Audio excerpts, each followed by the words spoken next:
téléspectateurs, je vous retrouve cet après-midi, mais ça sera ce soir pour les autres. Bienvenue, bonsoir à toutes et à tous. Vous nous suivez, aujourd'hui c'est le 17 mai, pardon. Aujourd'hui c'est le 17 mai 2026. Alors on va prendre juste une petite transition, et cette petite transition-là va après nous permettre maintenant de pouvoir recevoir notre invité de ce soir ici sur ce plateau. Madame, messieurs, je vous annonce tout à l'heure que nous allons recevoir Dr Prince Mahonda. Avec lui, nous allons aborder le sujet lié à la spiritualité. Voilà, différent de la métaphysique, selon lui, qui n'est pas contre le christianisme. Tout à l'heure, on suit cet élément qui va nous permettre justement de transiter et on se retrouve après. Le monde est vaste, les opportunités sont nombreuses et chaque grand voyage commence par un bon choix. Bienvenue chez Hopewell Travel, votre agence de voyage de confiance spécialisée en placement universitaire. Chez Hopewell Travel, nous vous accompagnons à chaque étape de votre projet de voyage avec professionnalisme, écoute et engagement. Situé au croisement des avenues Aviateur et Isiro, nous travaillons en partenariat avec plusieurs universités à travers le monde. Nous vous assistons pour le voyage touristique. Nous avons le voyage pour les études à l'étranger, en Europe, aux États-Unis, en Asie. Nous avons le voyage pour le soin de santé. Nous avons le voyage pour la catégorie de jeunes, donc les enfants. À partir de 4 ans à 18 ans, c'est une autre catégorie. Avec nos partenaires, nous vous proposons ces services de colonie de vacances. Donc ça veut dire nous commençons à partir du mois de juin, juillet et août. Bienvenue chez Hopewell Witsi Service, votre partenaire de voyage spécialisé en matière de voyage d'études et de séjour touristique. Alors, nous avons la particularité de vous faire profiter de nos différents partenariats à travers le monde. Nous avons divers partenaires en France, en Espagne, en Angleterre. Cette expérience nous permet de vous faciliter vos procédures d'études à l'étranger. Le monde est vaste, les opportunités sont nombreuses et chaque grand voyage commence par un bon choix. Bienvenue chez Hopewell Travel, votre agence de voyage de confiance spécialisée en placement universitaire. Chez Hopewell Travel, nous vous accompagnons à chaque étape de votre projet de voyage avec professionnalisme, écoute et engagement. Situé au croisement des avenues Aviateur et Isiro, nous travaillons en partenariat avec plusieurs universités à travers le monde.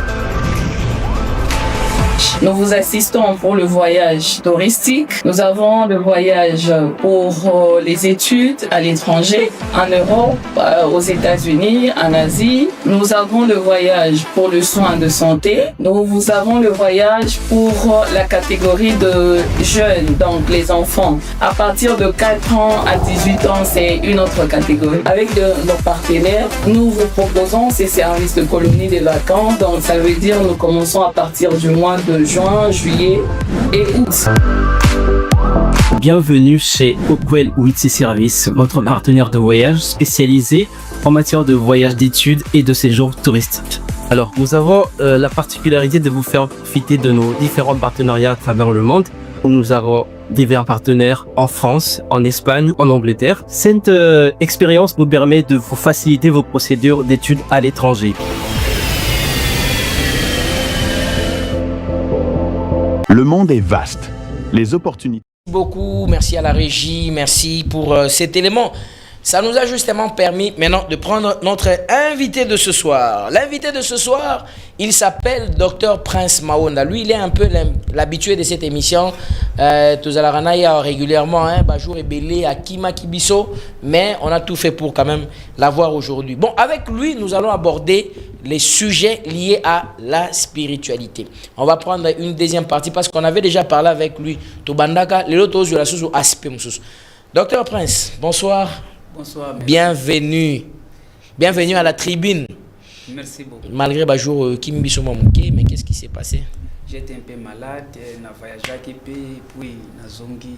Yeah. Voilà un peu. Ok, d'accord. Alors, prêt déjà? On est là. On est là. Oui. D'accord. On va parler de la spiritualité. Docteur Prince, Batebele, poser une question, on a annoncé d'abord émission Lobby.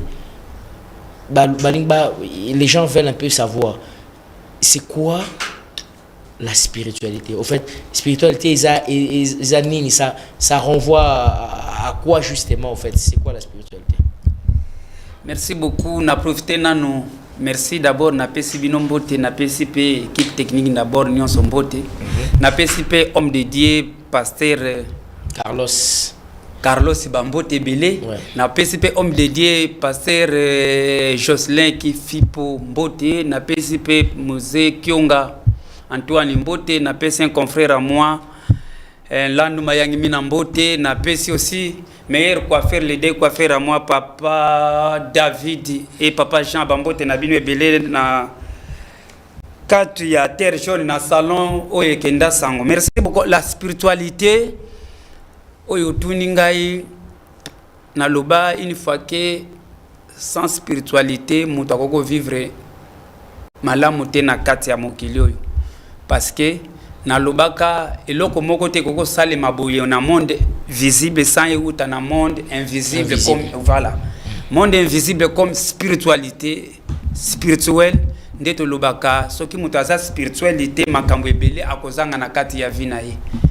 Voilà yango na lobaka ke no na génération ya lelo fo jeune nyonso ayeba ancêtre na ye, ayeba pe bukoko na ye, ayeba mboka na ye, ayeba pe etamboli ya makambo na ye, parce que soki oyebi ancêtre na yo te, oyebi bakoko na yo te o babandaki na kati ya libota na yo, mais na batu mususu bakobengo muhumbu batu batekaka mabele te muhumbu comme esclave, parce que oza esclave na kati ya spirituel na yo, parce que bakoko na yo baza na lien moko basalelaki na kati ya spiritualité na yo. Alors soki yo oyebi te ndenge ya koyebisa batu makambo, ozo reconnaître libota na yo te bisike bandaki, soit mboka na yo bisike bandaki, oza nili part. Alors importance na ozanini, pourquoi koyeba yango et puis muto ayebi yango te, ça fait quoi?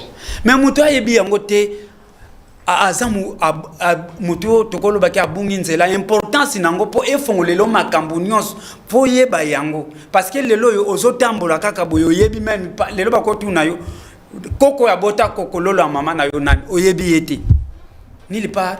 Or que bato wana yo yebi te nde bato bazolo baza ba ancêtre bazo sécuriser bomo ina yo, parce que bango bazo mona na te na monde invisible, mais baza na monde invisible bango bazo mona yo, mais bako sécuriser ba monde, parce que la question maintenant qui revient c'est celle-ci, pardon. Spiritualité ozo aborder ezo ko pesa sens moko ya magie. Alors la plupart ya communauté na biso bazali ba chrétien. Aujourd'hui, on a dit que vous allez un peu détester na batebele, parce que tant que vous avez ancêtre vous avez protégé, comme on a un peu mystique trop. Est-ce que ça ne renvoie pas à la magie? Papa John a fait cet exemple à Moukié. Dieu n'est pas chrétien.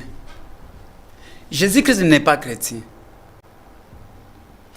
Zelanaya, soki nzambe azolobela ba magicien banganga. Batwa ba misala ya bunzoto, c'est-à-dire nzambe wana za nzambe oyo aza général. Zelana zulu exemple kaka eza na Bible. Nzambe 6 ans ya nzala, soki 7 ans ya nzala na 7 ans ya kolia. Fallait nzambe alobela ngo na serviteur de Dieu moko boy. Alobi yango na Pharaon. Po amoni soki alobi yango par exemple pas Moïse et pas Songolo Pagala, ça se fait quoi? Mokileke kufa nzala. Mais il a vu que non, Pharaon a na gouvernement ils ont dominé. Ce qui a fait instruction à l'obéi na moni ndoto hotel. Mutu akoya ko limbola ndoto bakozwa faveur ya kosunga mokili mobim. Mais ce qui a l'obéi pas David, ça se fait quoi? Parce que David a na majorité te, soit Moïse a na majorité te oyo Pharaon a nango. C'est-à-dire quoi? Le Dieu de nos ancêtres, Nzambe ya bakoko. Parce qu'à l'époque, le long de to comme na biloko yo, Dieu n'est pas chrétien. Moi j'ai pris. Dieu n'est pas chrétien, Jésus-Christ n'est pas chrétien. Ce qui est verset biblique qui y a, que Jésus-Christ a été chrétien à verset tel. Là, je laisse tout ce que j'amène en tant que quatrième esprit. J'arrive. C'est un place place que Jésus-Christ. Chrétien ou tina wapi ou tina Christ.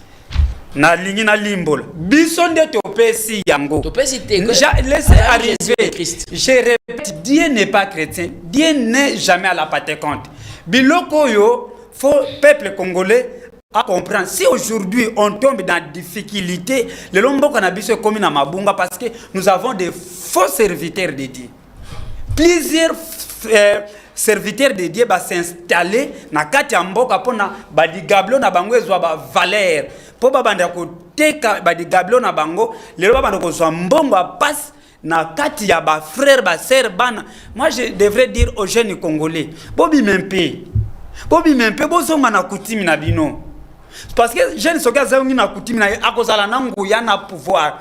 Spiritualité ezaki ndokité ezaki cité eza boyebi o ezofongola mutu nzela comprendre que non boyeza mabe bakoko nanga basalela ki boye faut natambola boye. C'est là qui doit faire que l'homme a vivre longtemps na monde. Est-ce que en parlant de la spiritualité, c'est là lien ozo linga peut-être olobe la culture na biso? Je parle de des choses parce que la fois passée j'avais dit nazala na émission moko boye na loba quatrième esprit. Il faut dire premier esprit ezala ki nan ya ona loba ke non fumuki mbango a révolita ki pona nini a bonde la nzambe oya kela likolo na oyebi Papa John biso toza ba congolais ya RDC to loba ya RDC to benga ba koko na biso na 1720 bazala ko benga nzambe na biso nzambi pungu tulendu. Quand on parle de pungu tulendu, ça signifie quoi? Aujourd'hui les jeunes ne le savent pas. Les jeunes ne le savent pas. Les jeunes ne le savent pas. Alors nous devrons être actifs. Est-ce que nous sommes plus puissants que Bako Konabiso qui disent que nos ancêtres ne le savent pas? Nos ancêtres ne le savent pas. Nzambe wa salela ki ancêtre wana. Nzambe wana nde ana pouvoir ya ko dominer les colonies nyonso. Nzambi pungu tulendo oyo ba salela ki ancêtre na biso nde bango batu bako sala poto tozala kimia parce que lelo batu bazolo ba ke non alliance ezate entre ba wei na biso batu tozotala boy. Mais c'est faux. C'est faux. Dites-moi après la mort de Jésus-Christ est reçu baptême. Jésus-Christ a dit que non, je vais invoquer l'esprit d'Élie. Élie a dit nan. Mouéité. Azaki moué. Nous devrons être honnêtes. Parce que ce qui est spiritualité na yote nazwa en tant qu'un politicien na lobelelo komoko les pays ce qui marche bien faut que soit les hommes spirituels o ba yebi bunzambe mboka ya coutume peut ba travailler na coutume ba travailler na politique parce que coutume soit spiritualité na biso esangana na politique parce que yango nde salaki alliance si papa kimbango akota ki na kati ya bitumba ya besoin indépendant parce que ça la spiritualité yango mona ki ba soda mikuse babima ki ba uta ki wapi c'est la force de nos ancêtres. Nous devrons être honnêtes pour demander, pour défendre l'intérêt de notre pays. Les jeunes frères devraient être spirituels. Baye babu koko na bango bunzambe na bango oye koko sala bango quand même na ba classe au bazotang. Lelo ba jeune ba komi pena perdant. Lelo ba jeune ba komi perdant. Lelo ba jeune ba komi un jeune frère fallait que ndoko luka a komi alala ka église. Jeune a commis là la église du lundi au samedi séminaire enseignement et songolo paka enseignement ni nozo pesa enseignement o ezaka kana Bible mais sans ayeba papa bota papa na ye kombo na ye ni azala ko sala nini. Quand on parle de l'histoire c'est la vie Papa John. Quand on parle de l'histoire c'est la vie. Comment batu bazolinga comme ma jeunesse na mabunga bayeba spiritualité o spiritualité o ya yemoko bazwila spiritualité ya mboka mususu. Voilà pas nanga place ezali. Donc c'est-à-dire makambo ozo dénoncer par exemple yandenge babilenge il faut bazala na éveil d'esprit, bazala na distraction. D'ailleurs moi je viens de dire tout à l'heure avant au quota peut-être que aux aïnanté j'ai condamné aussi pasteur bazali belé bazali faux mais il y a aussi des vrais pasteurs mais nakati ya Bible parce que nazo lukela verset yango awa nazo lukela verset yango awa kala mingi na rozulo yango le christianisme kibo Kristo na kibo koko. Est-ce que kota mulanzila moko mais ye moko Christ a salela ki bokoko parce que je dis bien Jésus n'est pas chrétien bisonde tomati na niveau. Nga nazo yebisa que Christ est outil na chrétien. La qui sang verset biblique et le que non Jésus est chrétien. Est-ce que tu comprends ce que je parle? Non. Dites-moi là où on a écrit que non Jésus Christ il vient qu'il dit que non moi Christ je suis chrétien, il faut suivre moi en tant que ba oyo tambola kina Yesu. Nde ba tali ba bia ba baza lokola Christ. Moni ba indexé ba bia baza ba chrétien. Et ça lokola par exemple mutalobi ke tala ba sa makam lokola fasciste, ça dit ba fasciste. Ils ont ndenge moko. Mo chrétien. Ba collé bango na Christ parce que baza lokola ba chrétien ba bia botala bazo bika lokola Christ. Yango na baza ba chrétien. C'est-à-dire que Christ est moko, d'abord premier chrétien numéro 1. Je peux te dire une chose. Si nous voulons que notre pays ait Kendeliboso, d'abord moi je peux dire, en tant que fils du pays, chef de l'État faut éloigner na ba pasteur nyonso. Ça je dis clairement. Nana plateau na lobi faut chef de l'État éloigner na ba pasteur nyonso. Parce que nde bango ba bebi se lié makambo. Devenir chef de l'État fo nzamba ba koko na biso fa pona yo. Ya on a vu que l'alliance ya ba koko yango ke sala ke nzamba ba koko na biso apona yo. Po nzamba ba koko na biso soki aponi yo te, tu ne peux pas devenir. Qui disent le Dieu là, il est très fort que puisque o ezole kanase. Quand notre chef soit nos autorités ba s'éloigner te na ba parce que moi je connais on vit ici que ça soit banamike ba yebi ke non beaucoup de serviteurs ya Congo baza ba mendiant ba escroc ba to bazo mema mboka na kufa. J'avais dit que non na stade de martyrs soki ezala ke bukoko na biso et orienté chef de l'État mbele biloko ebele linge sale matin na mboka na biso quand on te met là-bas comme chef de l'État parce que tu es choisi par le Dieu yemoko nzambe ya bakoko na biso na bakoko balingi yo. Pourquoi tu peux chercher bato bazolinga mbongo ya peuple bato bazo yiba peuple na maboko? Bon ngai na lingi na contredire yo un peu mon yes na contredire yo na mono oza chrétien yo mo oza chrétien te yo oza chrétien te na lobby Dieu n'est pas chrétien. Na poser question na lobby Dieu n'est pas chrétien yo contredire je vais arriver na tunika po lobby ondima Jésus Christ. Jésus Christ nandimaka ye parce que batu bayeko ba passer ba comprendre Jésus Christ lelo menga na miyebeli il est qui na tuni mabete na tuni kaka oui yo ndimaka Jésus te Jésus Christ très bien mais oza chrétien na lobi nandimaka Christ nandimaka fumu kimbango na makanzambi pungutu lendo bango nde batu bazotambusa maki mokili ça va pas de problème. Yoka makambo Jésus Christ alobi boy Marc chapitre 13 parce que ngai nazo Jésus Christ muta alobi nazo linga yaka na vie awa Jésus alobi nazo linga au dissocier parce que déjà ba chrétien belé ba ozana d'accord té sur ces plans là. Pourquoi ba ozana d'accord té à cause il y a le commun na temps. Jésus alobi boy vous ne laissez plus rien faire de son père ou pour sa mère annulant ainsi la parole de Dieu. Naldi molango tana lingala bozo ko longola nguya liloba na nzambe par votre tradition likolo ya baboko na bino que vous avez établi oyo boche et vous faites beaucoup d'autres choses semblables ya babokoko ya bafumu ya ba ono biso bato bo tout ça mais déjà avec les chrétiens ça ne va pas marcher loba attaque pour na batu mususu ça peut évoluer non Jésus te muto alobi bongo balobi toute écriture inspiré de quoi? Est inspiré de Dieu, utile pour enseigner. Que ça soit livre en mathématiques inspiré de Dieu, que ça soit livre en géographie inspiré de Dieu. Mais plus rien, laissez arriver. Et ça, papa John, laissez-moi parler. Balobi plus rien de balobi liwana na livre wana. Et ça la mathématique, et ça la livre ya géographie, et ça la livre ya français, et ça la livre ya balobi. Parce que Jésus n'a pas eu le temps d'écrire. Jésus parlait le vrai. Aujourd'hui, ce qui est venu derrière Christ, c'est là que je vais parler aux chrétiens. Écoutez-moi, écoutez, j'ai beaucoup. Ngana respecta kabunzambe. Ngana respecta bunzambe parce que toute écriture est ici enseigné et pour convaincre. Pour la yo même na écriture en mathématiques. Même mathématiques inspirées de Dieu. Même géographie inspirée de Dieu. Même éducation à la vie inspirée de Dieu. Mais je te dis, tika va pasteur balo basije wana. Si tu viens avec les pasteurs, je vais contredire. Bako défendre biloko na kolobate. Laissez arriver. Papa avant na songa na spiritualité on a zolobele, batu bazolanda biso partout. Nzamba akeli mokili selo Bible, akeli Adam na Eve. Adam bakeli après nzambe alongoli kote ya Adam asali Eve.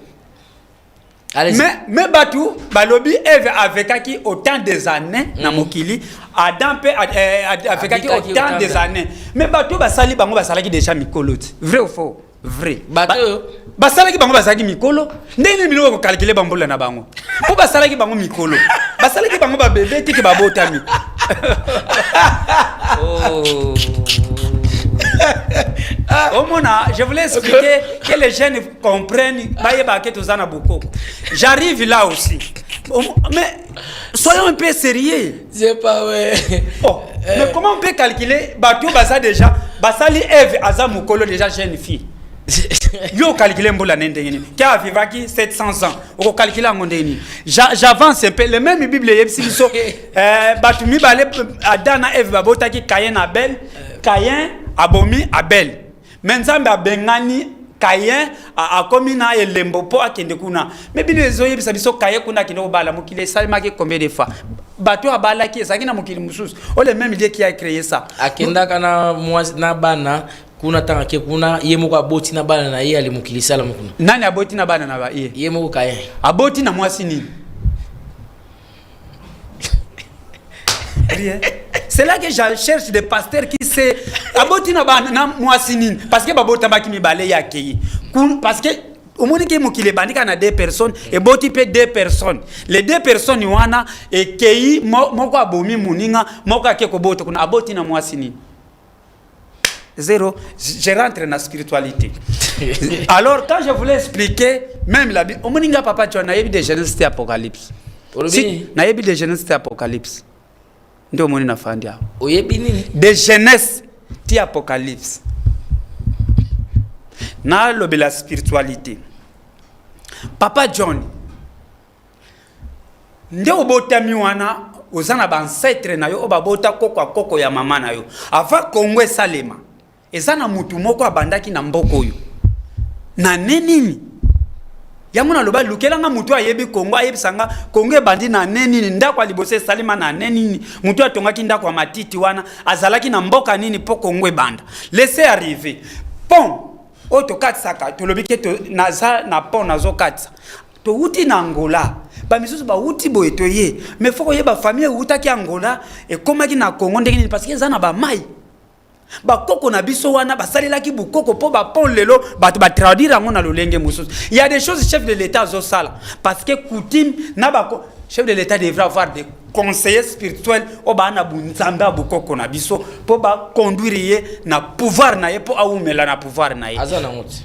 Ah, ce qui a zaki na ngona stade de martyr elinge salima bongo te parce que il y avait na yebisa yo la fois passée que non bato ba yaki wana bazana bukoko ba kota na ba Rose Croix na ba pharmaçonnerie ba pasteur na ba maikari ba kena stade pona ko bebisa pouvoir pona ko bebisa comment pona ko oyebi ava stade tongama mubutu negozaki na esprit stade wana va itongama. Il a négocié. Dites-moi, essayez un peu d'appeler quelqu'un qui connaît notre pays, qui connaît les cultures à notre pays. Aïe Sabiso, avant pour Marshall et Salema, n'a négocié. Mais Mobutu a négocié qui? Les deux conseillers spirituels qui na Mobutu na charge ya pays, ne batu ba négocié qui? Si tu viens na Bible wana na contredire biloko ebele. Tokobo ya Bible était. Pour Bible lobito longolate, to bakisate. Balobi toute écriture inspirée de Dieu, c'est-à-dire tout pluriel, mathématiques inspiré de Dieu, géographie inspirée de Dieu, anatomie inspirée de Dieu. Écriture ya Bible, écriture li banda Bible té. Please balobi tout eza pluriel. Mathématiques eza écriture té. Yo lobi ko yebi Genèse et Apocalypse, mais nazo mona ba écriture zo ba monter. Babi toute écriture est inspirée, écriture la Bible et géographie té. Balobi nini? Toute écriture est inspirée, utile pour enseigner. Oh, mathématiques enseignaka pour mutu ayeba calcul. Écriture la Bible. Na eza pluriel nde zoloba wana. Pluriel, mathématiques enseignaka pour toyeba calcul. Géographie pour toyeba étendue à mokili. Histoire faut toyeba vite, le passé. Or que l'histoire ce n'est pas le passé. Histoire eza oyo mutu ayebi. Vous comprenez papa John? Mais comment jeune abotami et pas maman na ye azo vivre quand nanda ko na ye ayebi kokololo abota koko na yete or que na ba koko na biso er bazala kokola er bazoko salela bunzambe na biso soka comme 18h muto akokombola te soka komboli na lupango bengani bancetre obaya ko sécuriser il y a des pouvoirs ancestrales o sécuriser ka mutu soki ezate muto ko vivre malamu te notamment j'arrive quand aujourd'hui ce que monika ka États-Unis du pouvoir na lobango awa bakozwa président na bango okomona ba obabenga ba mikolo baza suki boy basimbi banzete bakiti na ye na chambre na bango bakela kisebo koko ya mboka na bango bino siko bokomiko welela bukoko ya ba pays mususu okoti na pharmaçonnerie. Laissez arriver. Nos pasteurs aiment aller dans la pharmaçonnerie, dans la rose croix, dans la science, la science, il y a mindele. Allez, il y a mon pasteur a commis qu'on a bandim. Il y a la pharmaçonnerie na. Et ça beaucoup qu'on a bisoté, et ça beaucoup qu'on a battu. Moussous. Chaque peuple nzambe. Chaque peuple nzambe appelle ça spiritualité. Mais il y a bisoté. Il y a bisoté. Bisotoza, bisona to bonde la kanzambi pungu tulen kisimbi kiatuka mumasa kia mos. Mais c'est-à-dire quoi? Les nzambi pungu tulen tozana bukoko na biso. Yo linga kolia les cases to lingo lia ka shawarma. Mais soka sepelane na monte kasi. Ah, shawarma yondo sala kyango yango zo sepelana. Non mais docteur Zela. Mais comment vous lingi influence biloko mabi? Eza influence ngana tuna ki yo question awa. Loba. Kami te kuto émission mozo salima ya bate ya ba prédicateur maramo nyonso kozwa barozo yango awa. Après babenga ngana ko contredire bango na oyesa bango bazo sala ba legal po ba yibaka mbongo ya bandimi na maboko po ba banda ko tambola na ba voiture bandimi bazo tambola makulu. Question on a ngina poser ça. Est-ce que tant ozolo obela makambo ya na nyoza la vraiment clair pardon. Oui. Parce que bande ko bazo ko melanga ibaza na besoin vraiment za la précis. Oui. Tant ozali ko obela makambo ya coutume ya bokoko. Est-ce que aux ça la référence na culture congolaise, culture africaine, tozo lobela nini? Tout ça différent. Et ça m'nemo tout ça n'importe. Biso ba africain nanu nzambe era sali mokili chaque bato sali département po nzambe soka sala mokili na lolenge moko mbele biso ni toza couleur moko. Ça c'est le premier point. Mais chaque bato baza na couleur na bango. Okomona ba jatique baza na couleur na bango, c'est-à-dire baza na ancêtre commun o ya bango. Okomona ba américain na ba mindele wana soki banani ba européen ba na couleur na bango. Ba na ancêtre commun na bango. Biso pe to na ancêtre commun. Pourquoi lelo bazwa ba biloko na biso RTO benga Empire Congo, Royaume Congo, Royaume Cuba, ba koko wana basalaki na nini? Papa John, laissez dire quelque chose. Omoni biso bakoko na biso basalelaki luzibu makasu mundongo tondu ozana problème lelo ozana problème Papa John olobeke no problème no bachelinga yanga iti nazwi makasu nanga na che aw nazwi luzibu nanga na che aw nazwi tondu nanga na che aw na yebisi bino bakoko lobake ya solo nga nazokende na parke na dossier eza ya solo soki bino pena bondimite likamboyo ke bakoselinga likambo le kaliboso bozo makasu bozo luzibu signifie quoi? Zibula nzila fongola nzela tondo signifie quoi? Ditonda mutunyo se tondi mokonzinyo patinganga elakisi mokonzinyo nde babengi ton bazoteka biloko wana mais biso ton négliger la lingina ki somba shawarma hamburger biloko wana nde jeune azo profiter abanda kolia po yango moni jeune azo kota na befa mabe bakoko na biso tala lelo jeune azo yoka somo te pona okata moninga jeune. Est-ce que tu comprends quelque chose? Batu bazolo ba venez à l'église. Église, il y a des meilleurs serviteurs au bazar. Quand il y a pasteur Jocelyn qui fipo, quand il y a musée qui ont bateau babanga kanzambe, azana maite ana mafuta te ana elokote, allo bakak, okomona été à s'intéresser na mbongo wa mutu. Mais nous les peuples congolais, yaka ser na bon de lonzambe au voyage. Ser wana zo voyage té. Yaka na bon de lonzambe au libal. Mais libal que yo zo ça on a déjà compris que wana ezali wana ezaba faussaire, babilo wana même atanga mona dénonçaka yango. Mais na za na dimension mususu. Mais nalo beloko moko nakoye bisayo na boy natanga bakombo église avenue oyo kaka na bimeli ekoza na cette église okota l'église oyo na oyo bayoka na kate oyo na oyo bayoka na kate oyo na oyo bayo na raté mais na kati ya église ba soko côté bazoye Yesu mais oui. Comment vous oyo kana te parce que bango pe bazobondela Yesu oui, pourquoi vous ne voulez pas croire que non nos ancêtres n'avaient pas commis des erreurs telles que ça? Oui, justement docteur. Dotika na quelques minutes on a ba signaler mais na d'abord to économiser minutes on pour que on répondre na question je suis là. Na zone on répondre à téléspectateurs. Jésus, c'est vrai, aux autres dénoncés, yo moko lobi ke basali ya Nzambe ya solo bazali pe lokola ya malamu lokola pasteur na biso. Mais na lobi pe point ya bien que Jésus n'est pas chrétien, Dieu n'est pas chrétien. Bon, d'accord, pas de problème, je vous le concède, vous êtes libre. Na lobi ndenge yo utyo loba ke ba pasteur ya solo bazali, ngape nazo ko témoigner ke ba pasteur ya solo bazali, lokola ba pasteur na biso pasteur Carlos Baruti bazali.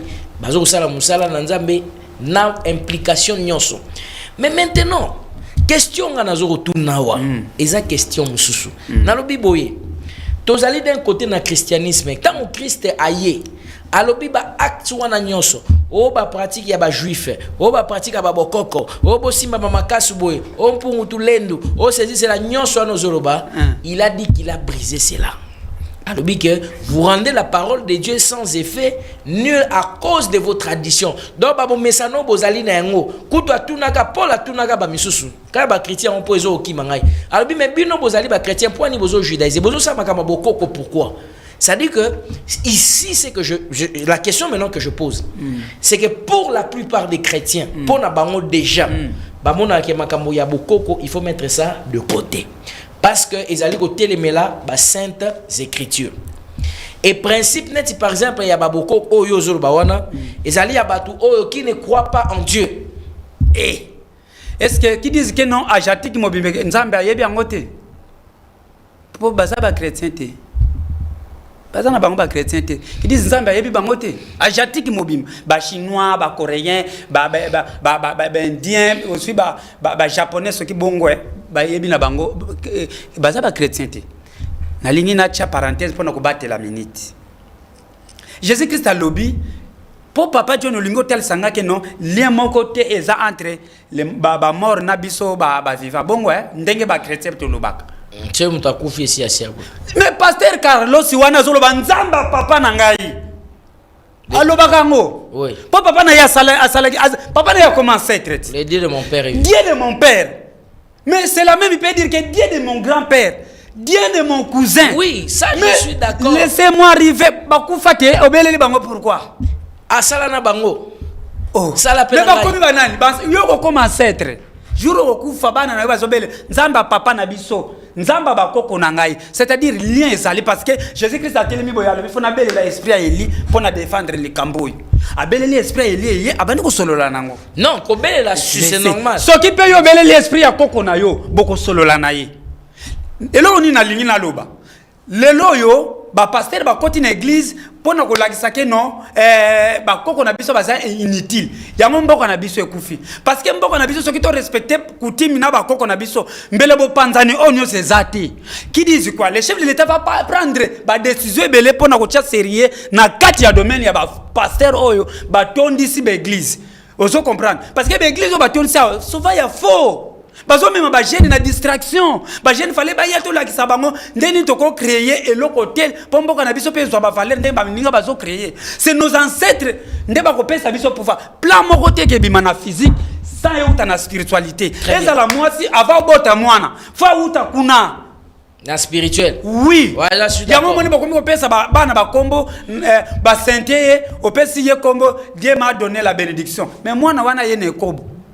Mais laissez dire ça. Allez, dans l'église, peut battre le boko. Nzamba pamboli biso. Na bondela qui. Regardez les bêtises. Il faut qu'on cache toutes ces bêtises là. Merci beaucoup, Docteur Prince. Jana, oyebi pasi nange zani ni Papa John. Si ça on. Pasi nange zani. Jeune Congolais. Jeune na bondelio. Na bondelio. Obima na distraction ya ba prière ya pamba. Dilendio kenda ke église, madio kenda ke église. Même yemo Jésus-Christ a bano zo repos. Même fumu kimba ngobano zo repos. Jeune fongwama. Longa na distraction 2000 na yo zwi na copie, OK pesa ye. OK pesa na église wana. Ce sont beaucoup des escrocs. ba passer ba sali ma digali na bango et comme ba boutique na bango il vit mieux que les fidèles. Mais justement, il vit mieux que les fidèles. Place wana. Jeune congolais na yo kapasi na mono kebe talibanga na yo beti ka mo brique na yo. L'argent là tu gardes ça pour que pesa ye. Terminaison na yo docteur Prince na into aussi sa place wana. Na limité que makamou o ezali lié parce qu'on clôture par là.